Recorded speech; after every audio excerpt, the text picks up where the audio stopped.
Thank you, everyone, for being here today. We're going to go ahead and get started. My name is Sean Lees, and I'm a Business and Human Rights Specialist for UNDP here in Bangkok. I'm very happy to be presiding over today's session on Asia and the Future of Globalization, Business and Human Rights in Perspective. I think you would all agree that we are, as the saying goes, living in interesting times. Geopolitical tensions are intensifying, and a rules-based economic order is on the back foot. Globalization is being reconsidered through security, economic, environmental, and even human rights lenses. Policymakers seem to have forgotten that international trade investment has lifted 500 million people out of poverty over the last 2 decades. Today, experts and policymakers are more likely to speak of decoupling and self-sufficiency. At the same time, our responsible business agenda has risen to the top of a global agenda, and with it, a zeal to ensure more transparency, more compliance, and to impose sanctions where necessary. But what to make of this confluence of recent developments? How is the business and human rights agenda shaping the direction of international trade? And what are its unintended consequences? Well, to help us answer these and other questions, I'm delighted to introduce our panelists today. Steve Olson is a Senior Research Fellow at the Heinrich Foundation. Oichen Fang is the Head of Sustainability Advisory, KPMG in Malaysia. Joyce Chow is a Country Representative of Amphorai, and Dr. Sri Nontasut, Member of the Committee on Economic, Social, and Cultural Rights, and Namit Agarwal, Social Transformation Lead at the World Benchmarking Alliance. Thank you very much, panelists, for being here today. I'm going to start with a question to Steve Olson, given his wide range of experience in Asia and on the trade agenda here and as it evolves. Steve, the narrative on trade in Asia used to be much simpler. As you admit yourself in a recent op-ed piece, you described an older, seemingly out-of-date narrative on trade as this, quote, "Trade is good, free trade is better. Governments simply need to minimize or remove barriers to trade, and market forces will deliver a host of economic and societal benefits." But in that very same op-ed piece, you wrote, "Today we've ended up in a world that bears very little resemblance to that idealized place we once envisioned." Steve, please give us a picture of where we stand today on international trade and trade policy. Well, thank you, Sean, very much. Good morning, everyone. A very warm welcome to you. First of all, a big thank you on behalf of the Heinrich Foundation to UNDP for their kind invitation. It's a real pleasure to be here. I've participated in a number of these forums over the years, and they've always been top-notch events. And needless to say, I'm delighted to finally have the opportunity for us to be able to gather together in person. Well, look, Sean, in terms of your question, I don't think there's any question that the world of international trade is growing a lot more complicated. And in fact, I think we've entered a period of change, a transition period, an inflection point in our approach to trade and our approach to globalization more broadly. For the past 4 to 5 decades, we've been living through an era that I think we can very accurately describe as an era of hyper-globalization characterized by an almost dogmatic faith in the idealized world of free trade that's been sketched out by neoclassical economists from David Ricardo and Adam Smith on forward. And in this idealized vision, as you referenced from my recent article, Sean, all governments had to do was tear down trade barriers.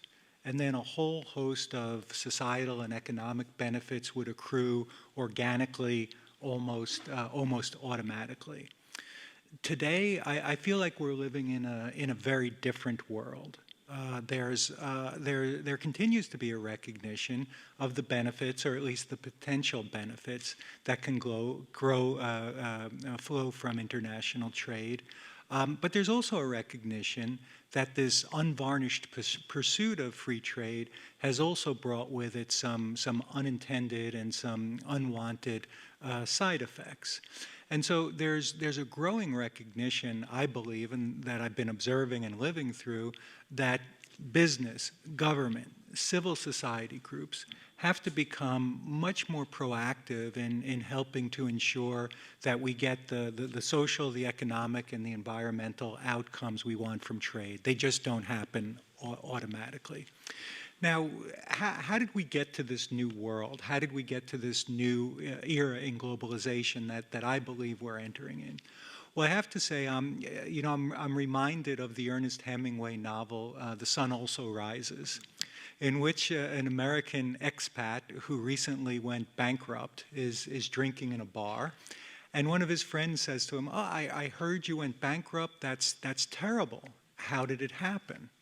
And the American responds, "Gradually, then all at once." And I think that's, to a certain extent, that's a description how our consensus in support of free trade and globalization has started to unravel. I think questions about globalization and free trade started to reach a critical mass during I can't give you an exact time period, but I would say roughly during the second term of Barack Obama as President of the United States. Questions about free trade, in particular trade with China, and some of the social and economic trade-offs that it was requiring really started to reach a critical mass.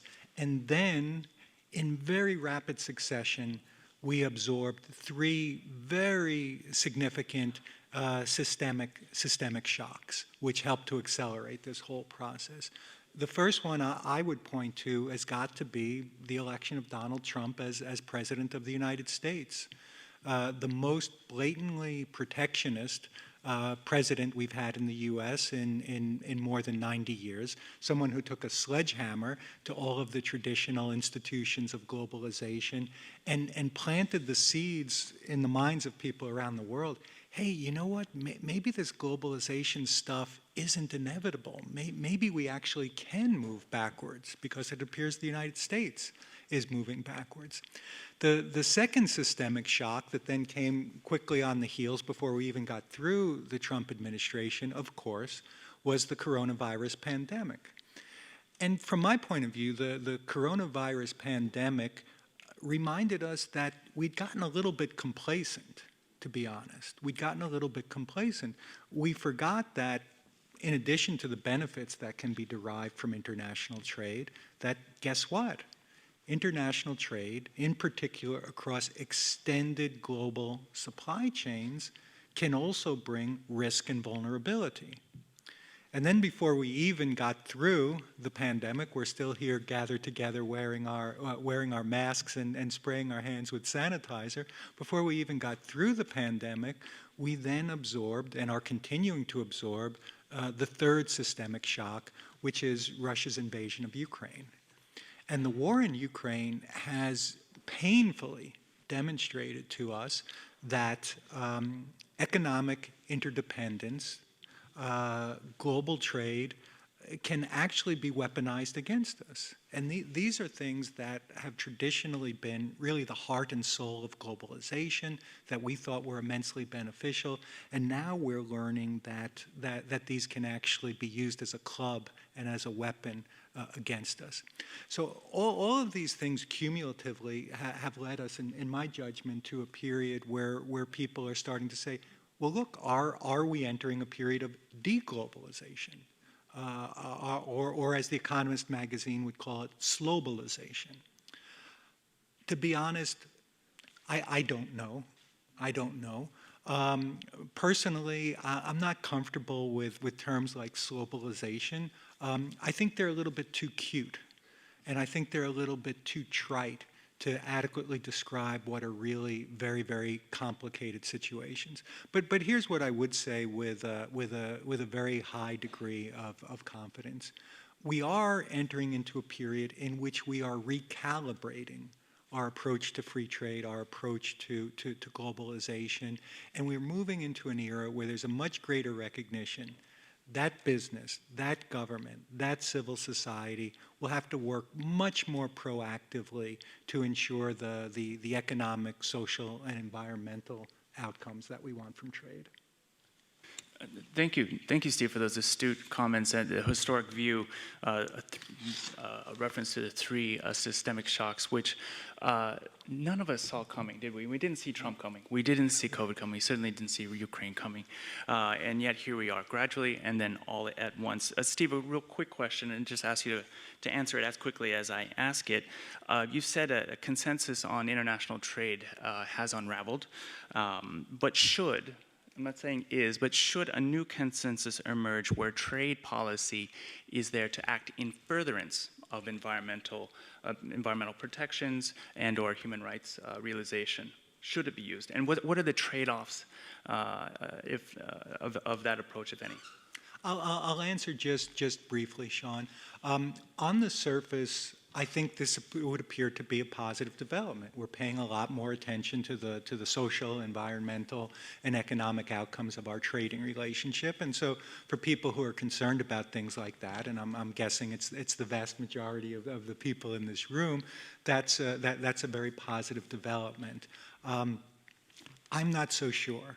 I'm not so sure. Be careful about what you wish for. And here I'll make a couple comments wearing my hat as a former U.S. trade negotiator. Negotiating even just traditional free trade agreements is an immensely difficult and an immensely complicated task. I'm concerned that now, as we try to include these whole host of very complicated social issues, and these social issues are not only complicated, I think we have to keep in mind, and I think particularly Westerners have to keep in mind, that a lot of these social issues are dependent on value-laden judgments, that Americans and Europeans sometimes make the mistake of thinking are universal, but in actuality are not. And so by including these complex, controversial, and frequently value-laden provisions into free trade agreements, I'm afraid that we might be making it almost impossible to conclude free trade agreements. Now look, I want to very quickly follow that up by saying, I get it, I understand. Free trade agreements have produced very mixed results. So many of you might be saying, well, hallelujah, that's great news if we're not going to have any more free trade agreements.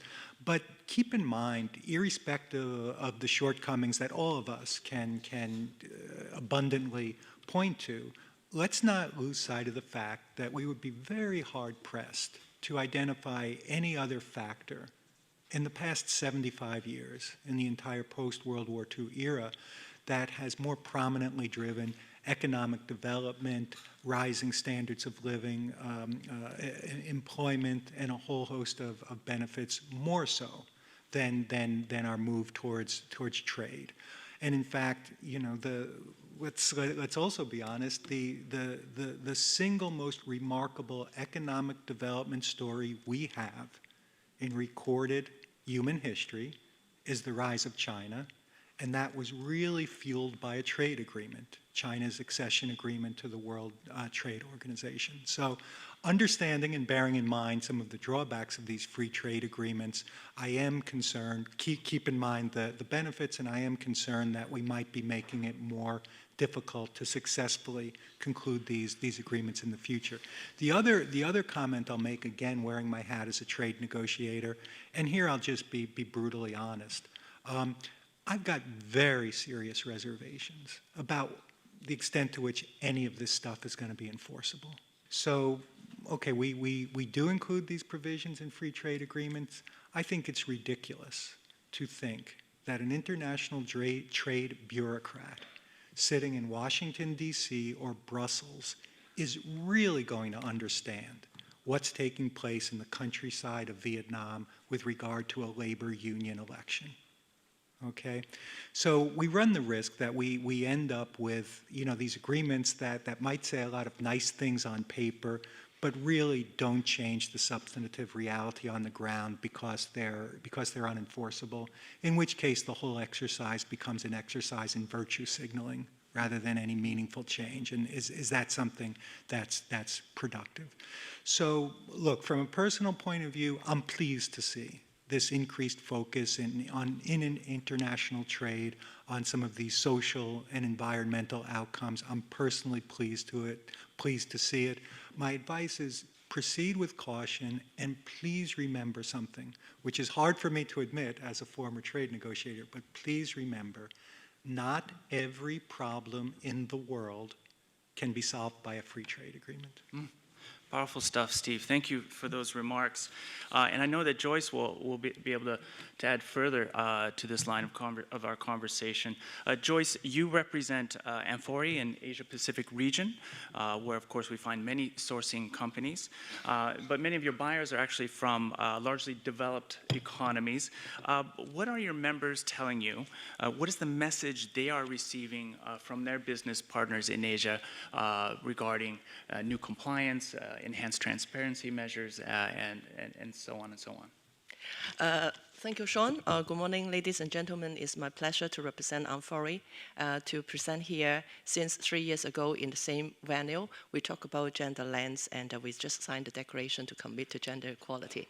Now we evolve until yesterday, another session talking about inclusive procurement for, say, gender responsive procurement.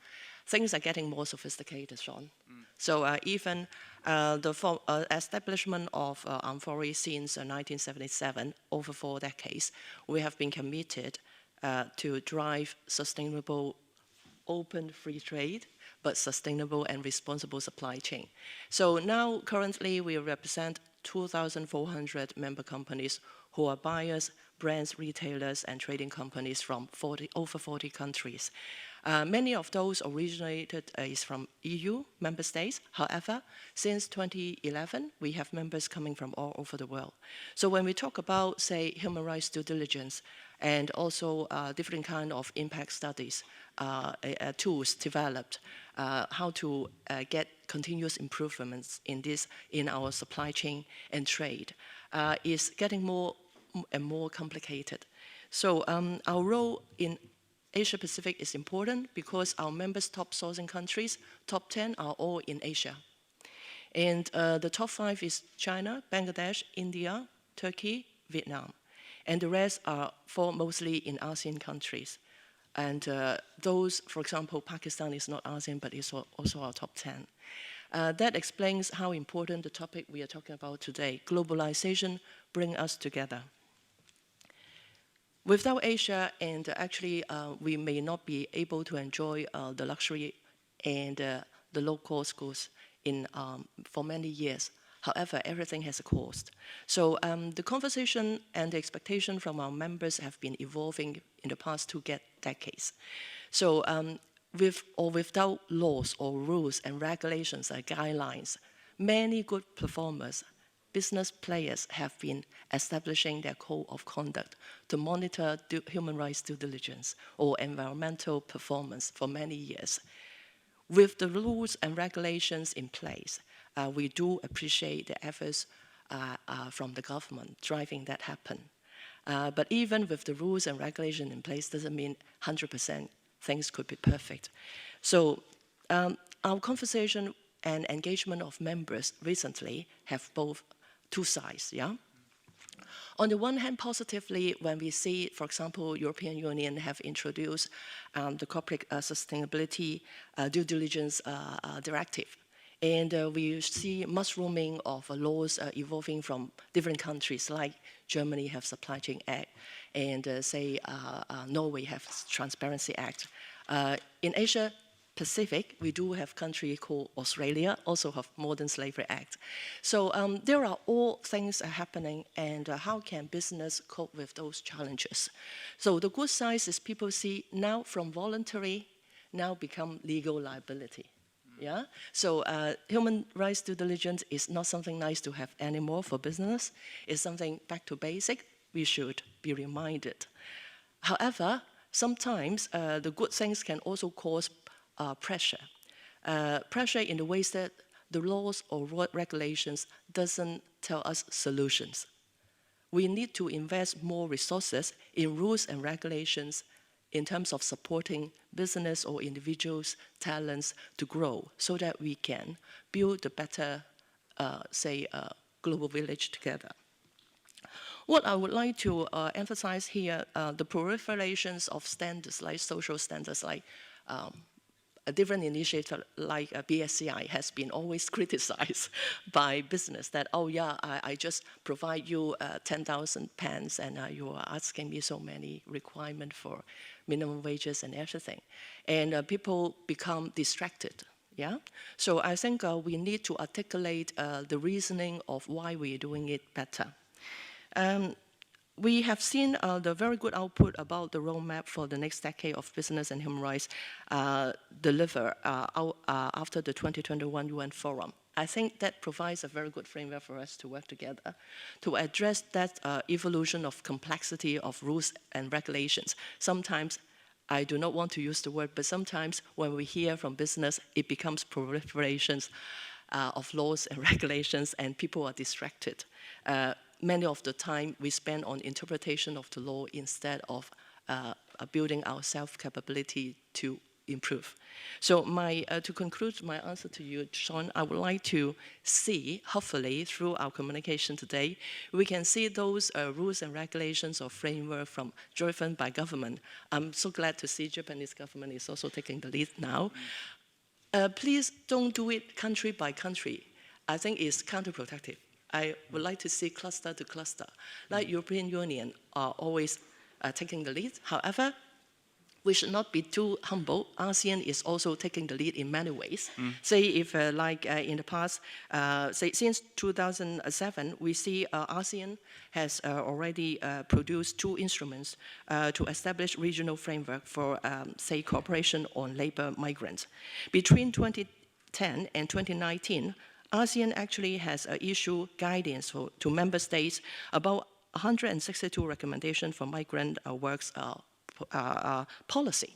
So we should treasure and appreciate and avoid always finger pointing to, say, underperformed areas.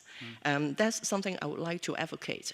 The second thing is resources should be focused on not just creating rules and regulations repeating the requirements. We all know the requirements. We know how the ideal world should be. However, we need resources. Yeah? Instead of asking producers to create their own family caring center, why don't we mandate in industrial park or say a town planning, we have community center to take care of that regard. Then the producers can focus on doing a better job in what they should, also in providing quality products and safe products. The other thing is giving incentives. Giving incentives doesn't have to be money, as simple as the resources I just mentioned. Nurture talents, nurture professionals, not just focusing on strategy, but also implementation capability. KPMG is our very good partner in audit integrity, so we need more talents in professional area. The last but not least is I think we are overemphasizing on production industry, manufacturing industry when we talk about human rights due diligence. Please do look into service industry. We have lots of seasonal workers employed in service industry have not been getting enough attention. So we are very happy that we can reconnect here face to face. Amphori is open to collaboration. Thank you, Joyce, for that sweeping response to my question. And indeed, you remark on the proliferation of standards in this conversation and in others that we've had together. Indeed, the teenager in me wants to also reject the rules and regulations focus of our work and to sort of encourage more of the incentives bit. But indeed, some of these rules and regulations are starting to bite pretty heavily in places like Malaysia. So allow me to move to Oi Cheng now and to ask a little bit about what's happening in the Malaysian industry. As many of you know, the rubber glove and palm oil oil exporters have suffered from a spate of what are called withhold release orders from the US government. Anita Ramasastry made a reference to them this morning, although obliquely. These have been stopping Malaysian goods from entering the US market due to what they find to be credible allegations of forced labor. Oi Chen, tell us, why is Malaysia being hit by so many withhold release orders recently? I think 8 in the last 2 years or so. And how, and as importantly, how is business reacting? Thanks, Sean.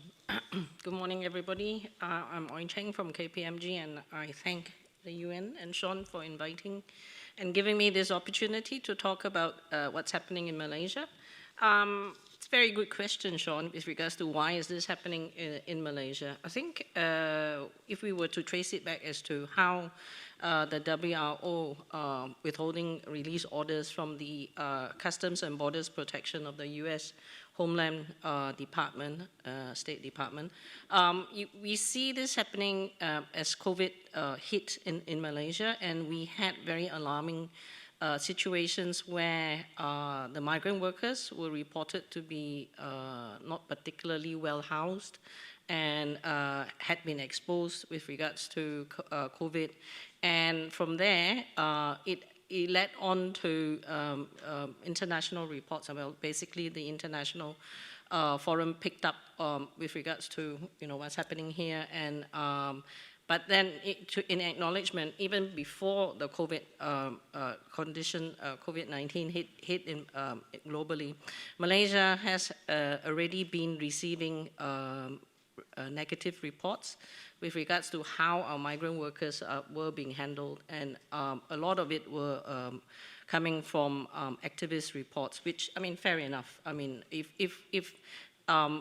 anything were going to be exposed, it has to come from civil society in itself, right? We all understand that. And also the fact that the US is our third largest trading partner. So it's not a surprise, as has been mentioned by Stephen, with regards to Donald Trump and the attitudes of what's happening in terms of borders closing, with regards to trade, international trade, and all that. The withholding release order actually happened for Malaysia. But if I were to look at the trends, starting with what happened in Thailand previously from the fishing sector, and it was an inevitable situation that was going to happen. So it's happened. It's something that Malaysian companies will have to deal with, and our Malaysian government is looking at strengthening legislation, but it's a very slow process, because the way that the manufacturing sector and the business sector, which are also in terms of service sector, which are structured, we are very dependent on migrant workers. This is something that it's very well known. Right, and so the issue now is in Malaysia, how do we come up with measures to treat our migrant workers appropriately, not only just with regards to migrant workers, but also how we treat our own Malaysian workers appropriately with regards to labor laws and human rights requirements. Malaysia, I would say, has got one of the most comprehensive labor legislation there is in the world. We follow the Commonwealth legal requirements. However, we are weak with regards to the treatment of migrant workers. That is something that we all recognize and does need to improve. So in terms of corporate Malaysia and businesses in Malaysia, we're not just talking about the public listed companies, but also with regards to the smaller SMEs and all, we are at a bit of a disadvantage, because the US Customs and Borders Protection Agency, when they issue their WROs, a lot of the clients that we work with, they get issued a letter to say that we are going to issue a sanction from the WRO, and they get sent a questionnaire, but a lot of the companies in Malaysia, unfortunately, are not quite aware on the seriousness of the questionnaires. And so there's two lines that the company takes, right? One, which is, they fully understand what the requirements are, and then they try to comply with clarifications and all of that. The other one is they have no idea what's going on, and so it's a bit lackadaisical in terms of response. So industry, in essence, prior to all this proliferation of WROs, are left to manage it themselves.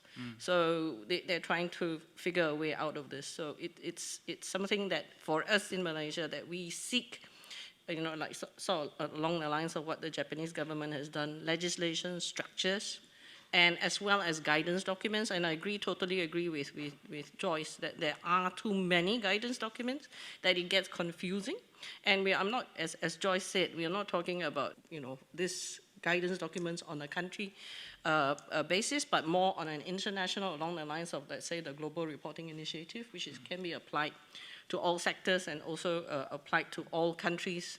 And that will be something that will be really helpful, because at this present moment, apart from the RAGI principles, the business and human rights guidance, there is not much, particularly as well for the SME. So it's a situation where we are trying our best to assist our clients in that sense. Yeah, are you seeing an increased volume of interest from your clients in conducting either human rights impact assessments or to help them build out human rights due diligence processes? Yeah. Actually, even before the European due diligence mandatory requirement, Malaysia, being part of the global supply chain, has always had a very active due diligence, corporate due diligence, legal due diligence situation. Our companies get audited all the time, right? So in essence, as a follow-on to your first question, why did it happen to Malaysian companies? It was, for some companies, it was actually very perplexing, because they get audited 3 or 4 times by different clients in a year. We are subjected to many, many different types of audits, right? And it could be social audits. I remember maybe 10 years ago doing for an international company for Malaysian SME producer, along the lines of what SMETA audits are, Amphori audits are.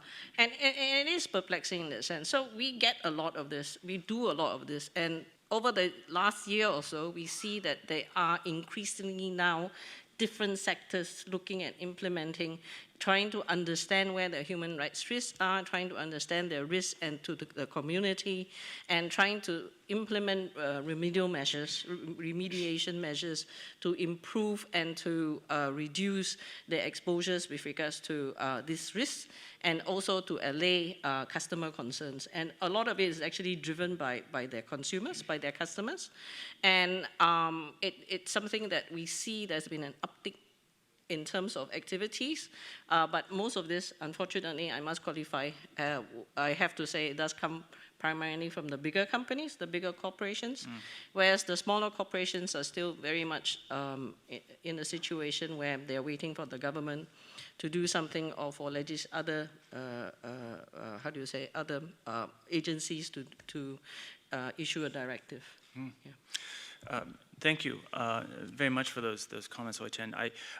I hear a comment from Joyce on the proliferation of rules, regulations, and standards, and from you I hear of the proliferation of audits and the surprise that some companies experience when they are hit with a withhold release order from a buying company, from the United States or other. Yeah, I must say it's not just. We're not getting it just from the Customs and Borders Protection, the CBP, WRO. Of the United States. We're also getting it from the European companies, where they're seeking to enforce the Modern Slavery Act. And I think one thing which is very prominent in our newspapers in Malaysia was Dyson, the situation with Dyson. And increasingly now, there's risk for companies in Malaysia. If you are trading with Australia, as Joyce says, there's the Australian Modern Slavery Act. Right, there's Canada planning to come up with modern slavery acts as well in Hong Kong. I don't know how that's going, Joyce, but I hear that Hong Kong was looking at a modern slavery act a couple of years ago. So there is talk now of proliferation of these types of legislation. So for us, which are very much part of the global supply chain, it is something that we do have to sit up and take note of. Sure. And thank you again. And there was a comment, I think, from someone from the floor at the opening about who will pay for all of this. Ultimately, the consumers will likely pay for increased compliance, and perhaps we should be. And perhaps consumers need to also have an adjustment of expectations if, in fact, they do want to see more responsible business practices and they want to see a more responsible trade regime evolve. Someone who's been with us for a very long time on our business and human rights journey has been our panelist, Dr. Sari Nontasut. I think for the last 5, maybe 6 years, we've known each other and taken your views on the evolving picture, not just in Thailand, but for the region. Can you give us a few key lessons with regards to Thailand over the last 5 years and how it's embraced the business human rights agenda and what to make of evolving regulations and or a look towards mandatory human rights due diligence as mentioned by the Secretary General of the Security and Exchange Commission this morning? Thank you. Good morning, and I have to thank the UN for organizing this and inviting me. I think that being here in this very room and being with my co-panelists has given me 3 flashbacks. The first flashback is that this very room is the venue where in 2019 the Thai government launched the National Action Plan on Business and Human Rights. So this brings back a very fond memory, and I was part of I advised the government then about how to proceed with the National Action Plan, and also it's beginning its 2nd phase of the NAP. I'll be coming back to that. The second flashback is when Stephen talked about free trade agreements. In 2005, I was part of the negotiating team for the FTA bilaterally between Thailand and the US, and we were in Chiang Mai. That was the last round of the bilateral free trade agreement between 2 countries. It has not succeeded, so it's on the shelf. In Chiang Mai, farmers in the north came to protest against the FTA, and they burned the effigy of the head of our negotiating team. And that frightened him a lot. It frightened me also, because we didn't think that free trade negotiation would lead to any kind of protest or violence. But we saw firsthand, and I was responsible for negotiating competition policies and public procurement. But of course, free trade creates or encourages free flow of factors of production, one of which is, of course, labor. And I could not imagine, and I saw firsthand how violent this turned and how people protested against free trade. Almost majority of them were garlic farmers, but they didn't know that it would not the Thailand-US FTA would not create. It's not the US garlic that would be inundating the Thai market, but garlic from other venue. They don't care. For them, is that their market will be shrinking. They will have to, it's a trade-off, and they did not accept that. So in my view now, and I may disagree with Stephen, free trade creates opportunity, but free trade also creates risks. And we need to actually manage these risks.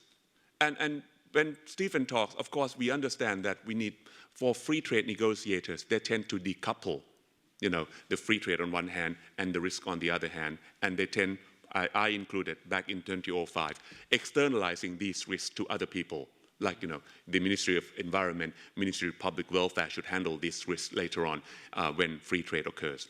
The third flashback is when Oi Cheng and Joyce talk about ASEAN. And I served as the representative of Thailand to the ASEAN Intergovernmental Commission on Human Rights for 6 years, where I worked. My priorities then, one of my priorities was to encourage ASEAN member states to look at business and human rights. Now, ASEAN itself is a free trade bloc. In 1992, we created the first free trade called ASEAN Free Trade Agreement, which has morphed into ASEAN. It has morphed into one pillar of ASEAN. We have 3 pillars: political, economic, and social and cultural pillars. Now, as just like Stephen said, people in the economic pillar tend to decouple themselves from the risks that they have created from free trade.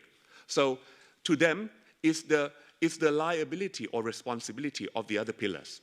So when I served as human rights representative, I said, no, you create free trade. You need to be responsible for it. How? Maybe we disagree on this. We need to integrate the impact analysis of free trade, and we need to build in some kind of mechanism so that free trade shows responsibility to the positive and negative impacts that it can create, right? So in Thailand back in 2005, what the government responded to the farmers who came to protest was that they created a fund, very minimum, and to say to them in gesture that this would be the fund for the trade-off that you may suffer from, okay? It did not respond to all the free trade impacts. Now, when it comes to Sean's question, where is Thailand now? Well, of course, you heard from the previous session about how we had introduced the first mandatory disclosure of ESG. And I was part of it because I was sitting on board of the Stock Exchange of Thailand for 4 years, where I also pushed for ESG manual and ESG disclosure. Now, Thailand has done a good job in terms of producing this kind of first ever mandatory disclosure requirement for listed companies. And now I sit on, Economic, Social, and Cultural Rights Committee at the UN, where I have to say that the committee requires every state party, we have about 171 parties to the Covenant of Economic, Social, and Cultural Rights, to also introduce mandatory human rights due diligence from our General Comment number 24 in 2017. You can Google that. It's a Bible for us. So whenever a country comes to the committee, we ask them whether they have adopted or developed national action plan. Thailand is the only country whose report I cannot examine.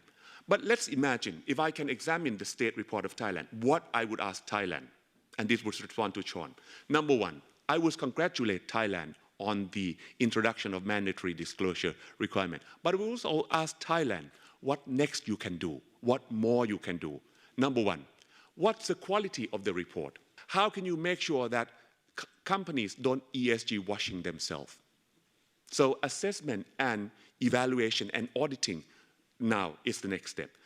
Second question, what about those companies that are not listed in the stock exchange and who are not required to produce any ESG assessment and disclosure? There are 700 plus companies in the stock exchange. What about those outside of stock exchange? So, and Thailand under the NAP has, made clear that we have 4 priority areas: labor, environment, defenders, and investment. What more can you do? What concrete lessons and what concrete steps are you taking? One of the labor key KPIs, we ask all the time, Ministry of Labor, when will you, because you require, Thailand requires migrant workers, but when will you give them the right, recognize their right to unionize? We're talking about ILO 8798, which has been on the book for many, many years. The current status is the Ministry of Labor has responded, we will consider, but that's the first NAP. Now it's the second NAP. So we need concrete progress, and we're asking them again, when will you come up with a concrete timeline to ratify ILO 87 and 98? So in Thailand, we have fertile ecosystem, but it's still a silo function. So someone with a bird's eye view, like myself, is now talking to the Ministry of Labor. And also, we had an incident, and this relates to Joyce and Oi Cheng as well, where a company receiving Board of Investment incentive package come to Thailand, establish a subsidiary, and it's gone. One day, the next it's gone, leaving 700 workers stranded with no compensation. What can we do? When the Pillar 1 agencies, I'm talking about the UNGPs now, the Pillar 1 agencies create free trade agreement, and businesses are the risk owners. But government must recognize that they too are risk owners because they have created this framework. So I'm asking the Board of Investment now, how you can come up with better protection for labor when you encourage inbound foreign direct investment, and they can, leave with impunity when they have liquidity issue. So more has to be done, Sean, but I have to say that it's a good start, but much, much more has to be done. Mm-hmm. So Thailand is a good example also to other countries, especially in ASEAN. My bottom line are 2 keywords: responsibilities and risks. These 2 are are what I have applied all the time when I talk about business and human rights. So on the one hand, government create free trade agreements. They need to internalize all the risks and negative impacts that free trade agreement should or tend to create. Two, businesses right now recognize that business and human rights are licensed to operate. It's not just profit that they need to look into.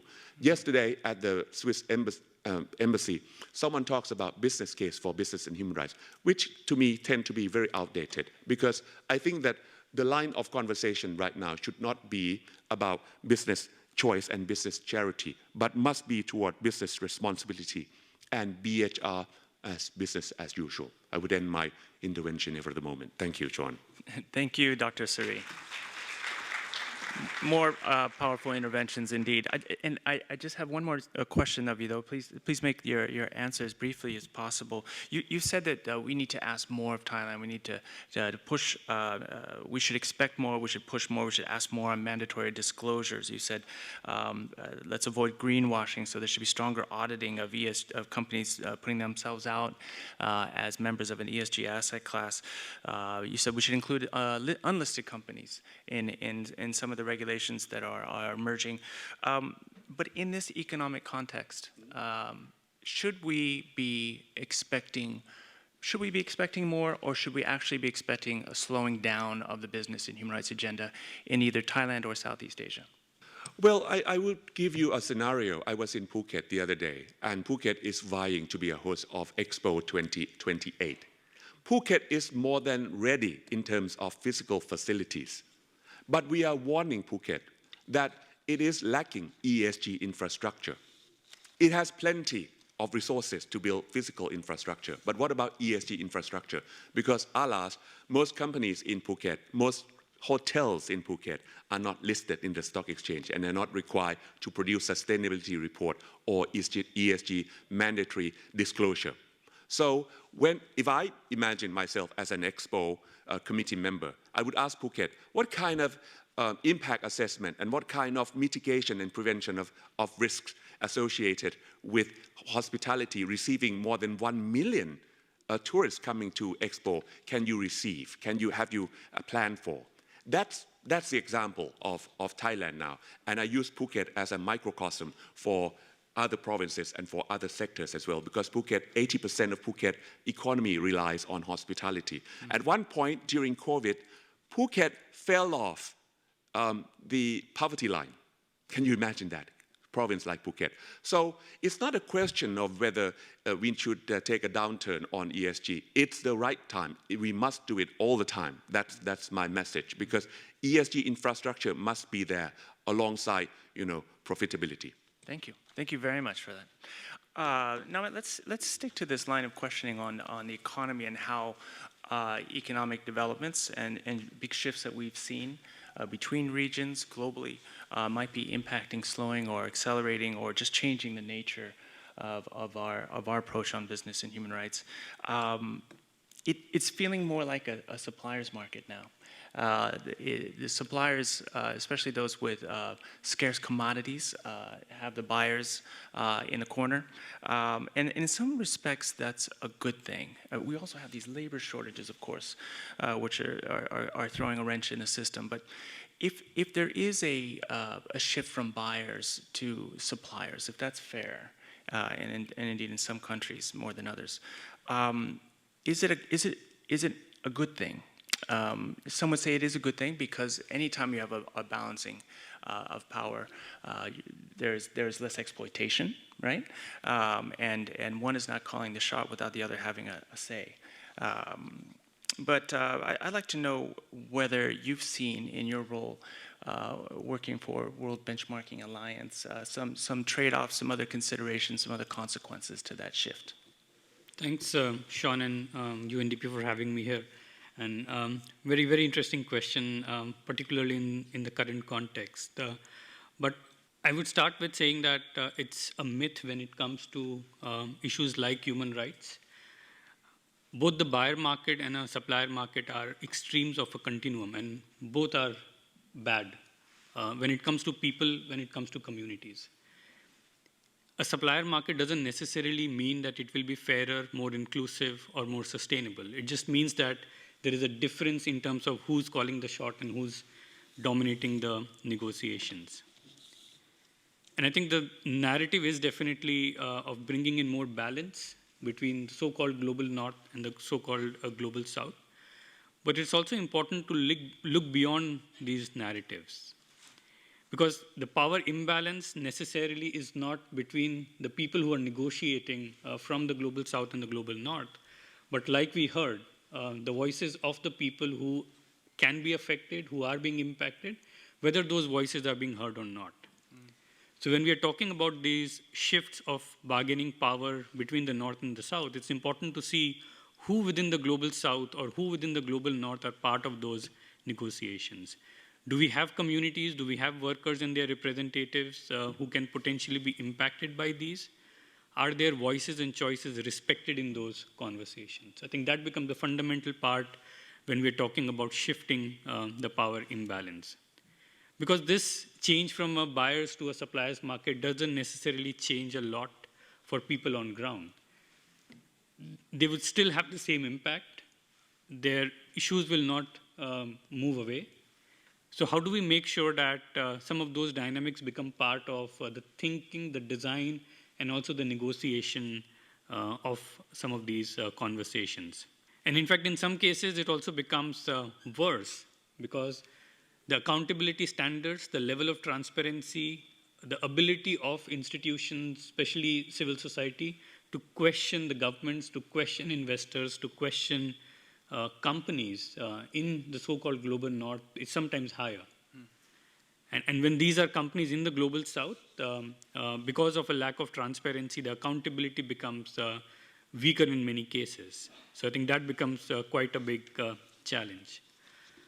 A better bargain for companies or markets in the supplier context doesn't also mean that the benefits will percolate down to workers and communities. It doesn't mean higher wages for workers, living wages, better conditions, but it certainly would mean higher profits for companies in a different geographic context. We have also seen some extraordinary shifts, for example, in the Forbes billionaire list. You see billionaires from the global south in the top, and that's a growing trend. But again, I mean, that is not necessarily an indication that the power dynamics are shifting that will result in better accountability, better human rights, better sustainability practices in that context. It's also because the globalization has also happened of business models, the purpose of business, and which is the same across North or the South. Whether it's an Amazon or a Walmart or a Reliance or a CP, the core ethos are more or less the same. The fundamentals of doing business are the same. So shifting the power dynamics between these companies is not a big change when it comes to issues of sustainability and rights. In WBA, we work with 2,000 of the most influential companies. We call them the SDG 2000. And these are companies across the globe.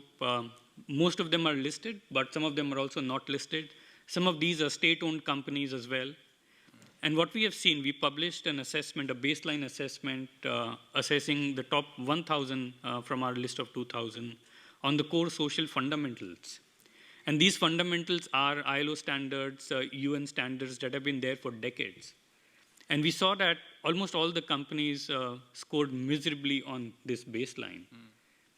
Yes, there were some companies in the global north who scored slightly better, but it was not transformative. It was not very different from how companies, for example, in Asia were scoring. So essentially, it doesn't really matter where these companies are. They're still lacking in terms of basic transparency and some of the fundamentals as well. What we need in terms of the power imbalance and correcting that is more accountability, more transparency. And I think what was already mentioned on the panel is a need for international standards. We need policy coherence. We don't need a regional, a national context because then it becomes difficult.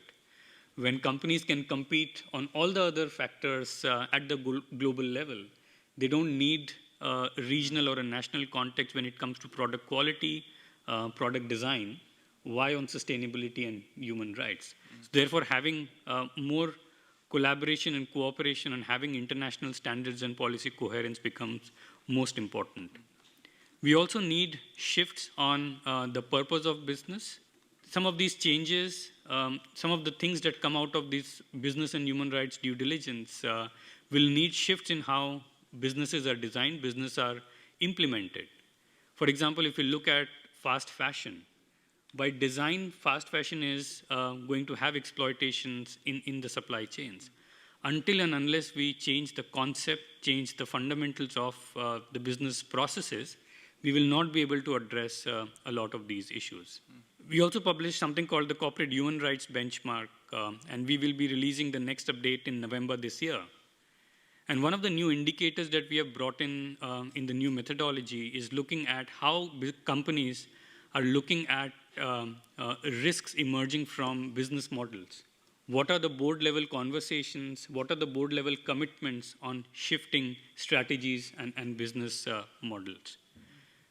So I think that is going to be quite important when we talk about these shifts because there is this myth that having more global south, having more suppliers in the conversation will result in those changes. Mm-hmm. But if we want real impact, we need to get to the fundamentals and bring in those voices who are underrepresented. Thank you, Namit. But that shift in business practices and the shift towards greater acknowledgement of corporate purpose beyond just profit will probably only come about if we can really engage consumers more effectively, but also business owners more effectively. I see Oi Cheng next to me nodding her head vigorously, and I'm wondering, do you think it's realistic to expect this shift to happen based on your interactions with many clients? And I'm also wondering too about your feeling with regards to some business models just being inherently some business models like fast fashion being inherently exploitative. Do you have any views on these two items? I'll start with your first question. A lot of the work that we do in ESG transformation and strategy for corporations, and whether you're talking about big companies or small companies, one of the first conversations that we need to have is what does the board or senior management think with regards to managing ESG, right? There are two areas where we primarily focus on if we want to improve the governance structures within an organization.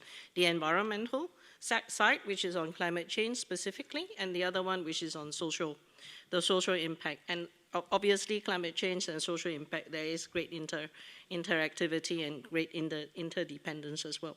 So from a social perspective, if you're not having it in your board conversation, then you're not recognizing it as a risk, and therefore then it does not flow down into your corporate risk assessment processes. It does not allow you a broad view as to how you manage and identify ESG risks within your organization. And there are two aspects where we talk about G, the G aspect of ESG. A lot of companies in Malaysia, or rather ASEAN in Asia, I mean, we do work with a lot of multinationals as well. They recognize G as more from a corporate governance perspective, which is basically talking about anti-bribery, corruption, data privacy, and all of that. But they forget that within an organization, the governance structure of board decisions, board resource allocation, senior management decisions, that all comes under G as well. So we work a lot with trying to align companies to ensure that conversations are taken on board, conversations happen regularly, and that risk, it flows down to the risk assessment process. So in answer to your second question, having, how do you say, exposure with regards to FMCG and all, everything starts with good intentions, right? And actually, if we were to look at the impact of fast fashion and all, it has been very good for Asia, but it has reached a situation, I think, if you were to look at Hong Kong and you look in terms of Thailand, and if I remember way back when into India and Pakistan with regards to the football, you know, the first situation when it comes to exploitation, it's all a matter of governance. It's all a matter of enforcement, right? Companies, when they started out, you know, the first one that started was actually the Adidas and the, I mean, sorry to name, let's say the sports manufacturers, the sports garment manufacturers, and, you know, they started with good intentions. The intent was good in the sense that, you know, you're trying to do community impact, or what we call now impact investing, community impact investing, in the sense that you are trying to raise the economic, how do you say, the economic profile of these communities. But if it's not come, if the model does not come with enforcement, the model does not come with KPIs, as what we are talking about now, key performance indicators, it is doomed to exploitation as what we see now. So we are at a very unique situation, as Namit has said, and also with Joyce, where we are in a situation where we can improve with guidance, with appropriate guidance, with coalescence of what we want to do from corporations, from civil society, and from governments, to come up with an agreed standard to say, this is how we're going to move forward, and this is what we need to measure, and this is how we need to report with regards to transparency. That needs to be done now. Okay. So in other words, Sean, yes, please. Can I please. just quickly add, because this reverberates with what we have experienced in Thailand, because I looked into many reports being published this year for the first time of those 700 companies. What we found are several things. One, they lack substance. They simply describe the ESG risk profile. Two, it's not embedded. And this is most critical part of it. What is not embedded? We expect board members or board in general to actually set agenda for ESG, not just outsource report preparation to consultant. And we have seen this a lot.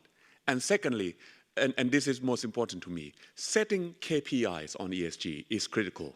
Resource allocation is critical, because you can't simply say, oh, I'm on board Thailand Post and we have a fleet of 40,000, of about 10,000 cars and trucks, and we use a lot of fuel. So we try to transform ourselves into clean energy. So I'm asking my own company, when is this going to happen? How much money is going to be used? So this kind of conversation must be within the board to concretize ESG. Otherwise, it would be ESG washing. Thank you. Yeah, I think Steve wants to respond to Dr. Suri. Thanks, Sean. I just wanted to take 1 minute and clarify one point. My colleague and friend, Dr. Suri, alluded to a point in which he suggested that we might disagree. But I just want to be perfectly clear. I emphatically agree with the proposition that free trade and free trade agreements bring with them some significant trade-offs, and that these have to be managed and tackled head on, and we cannot and we should not wash our hands and just walk away. So I think on that point I would emphatically agree with my colleague and friend Dr. Suri. What I would caution against, however, would be including in free trade agreements a number of provisions which cannot be implemented, cannot be enforced, and/or are predicated upon a set of cultural values which might assume to be universal, but in reality are not. So that's what I'm cautioning about. But look, let's recognize free trade does in fact bring these trade-offs. We've made mistakes in the past in not recognizing those trade-offs and in not working hard to address those trade-offs. When I retire, I'm going to write a book, Confessions of a Former Trade Negotiator, in which I attempt to own up to some of these mistakes that we've made in the past. So we do recognize them, but we got to be careful in how we try to address them. Thanks. Thank you, Stephen, and thank you for all of you for participating in a more dynamic panel discussion than is the norm. I would like to see at this time if there are questions from the audience, and I'm going to go to the center, left, and right. So I see one from the gentleman here. Well, welcome everyone. My name is Sao Onoparandhara. I am representing indigenous peoples of Mongdun Sunkham, Assam, Northeast India. I am came from a landlocked area, Northeast. It is joined with India, with a second neck, is about 22 kilometers. Sir, it is very good to say that our national media is talking about only the negative news of Northeast, just like extremism, violence, but they never talk about that how human rights is violated in Northeast by applying Armed Forces Special Power Act 1958. Again, what is going on regarding torture by the national government, custodial death. Again, I want to say that our land is a long area surrounded by neighboring foreign countries, Bhutan, Nepal, Myanmar, and China. And we have a historical link. It is called Steelway Road, which connects our Northeast India from Lidu to Kunming city of China. But though India is talking about globalization, open economy, but they always they fail to open this road because this road is a very vital force, our northeastern part, that we can connect our people, our economy, our culture, our tradition with the Southeast Asia. Again, our northeast is very rich in natural resources like coal, oil, and the cultural heritage, flora and fauna, and the Scotland of the East is called Shillong is now in Northeast, and all we are very rich in cultural heritage.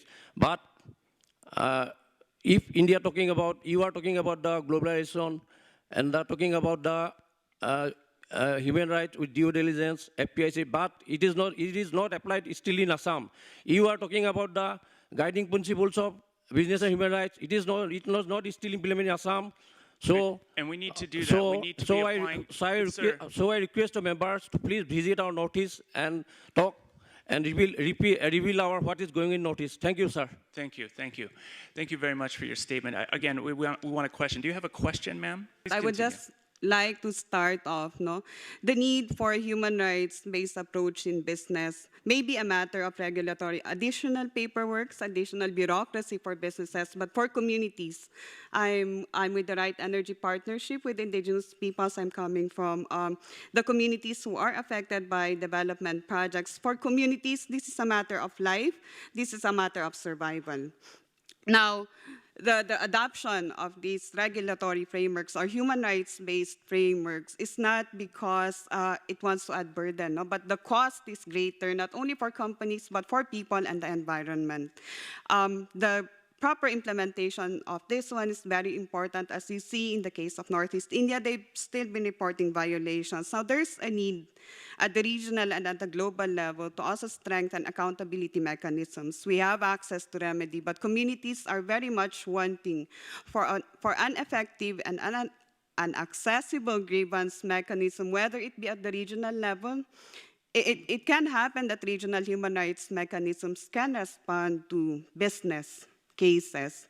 It can happen also that at the national level, human rights commissions can be mandated further to look at business violations. But we need beyond this human rights-based framework, we also need to develop stronger accountability mechanisms. And I would like to hear from the speakers what you also think, how accountability can be strengthened aside from a human rights-based approach, accountability in corporate processes. Thank you. Thank you for that question. We're going to come back to it when we take the third question. Yes, I'm Shusmita Anis, representing Bangladesh Employers Federation. I have a question for Ms. Joyce. You see, we are globally connected and there's a supply chain. We depend on the suppliers. So on one hand, after Rana Plaza and all this, Bangladesh has come up significantly in terms of RMG compliance. But what we see is, yes, going green, environmental, all these are in the tick box, but no supplier is willing to spend a single cent more for all the activities that we have taken, we've taken at a next level. But where is the accountability? When you talk about we are all connected, so of course, everybody wants to make money, but in the process, everybody has to be accountable. So what can, in terms of the broader perspective, what can one do so that also the suppliers, to some degree, also hold the responsibility? You cannot just demand from a country, which is struggling to make everything, make the ends meet. I mean, this is just not a fair world. So what can be done in the global context so that they, to some degree, take that responsibility? Thank you. Excellent questions. I'm going to ask my panelists to first volunteer to answer the first one, and then the second one as they choose. I look to my left here first. Is there a panelist who would like to respond? Thank you for the question specifically for me, and it gives me a chance to explain better how our organization works. May I have your name, please? My name is Shusmita Anis, representing... Yes, we met day one. Yeah, Yes. Thank you. And I think we share the same position here. And the way Amfori set up was to avoid duplication of, say, auditing in the industry, not to overload the supplier side, say, finger pointing, this is your responsibility only. Brand-driven, 99% of the time, they share, actually, the requirement is the same, is how to do it is we need to respect different country, different industry, different companies have different resources to do so. So first of all, to respond to you, how we work is we focus on continuous improvement. Accountability, now we have mushrooming of rules and regulations. Now somehow if anyone in the supply chain, be it buyers or say logistics service provider or even say production site, they share the responsibility legally. However, just confine those things to legal to make it happen, it doesn't happen. So accountability start with share responsibility first. Who can do a better job in what area? Yeah. So in our model, and LIBE's CI Business Social Compliance Initiative, our team, for example, we have local office, and we facilitate dialogue with stakeholders. We work with ILO in Dhaka, for example, to have launch a series of capacity building program free of charge for producers engaged by their buyers so that they can learn more about, say, health and safety. Not necessarily just fall into a specific initiative, it's for their own good. So I think building the capacity can make them can be more accountable when they have even evolution of different requirements from all sides. So I think from a business-driven initiative, we are happy that we can partner with different organizations. Our team will meet your organization. Our president will meet your organization soon. And I hope we can explore more because time is limited here.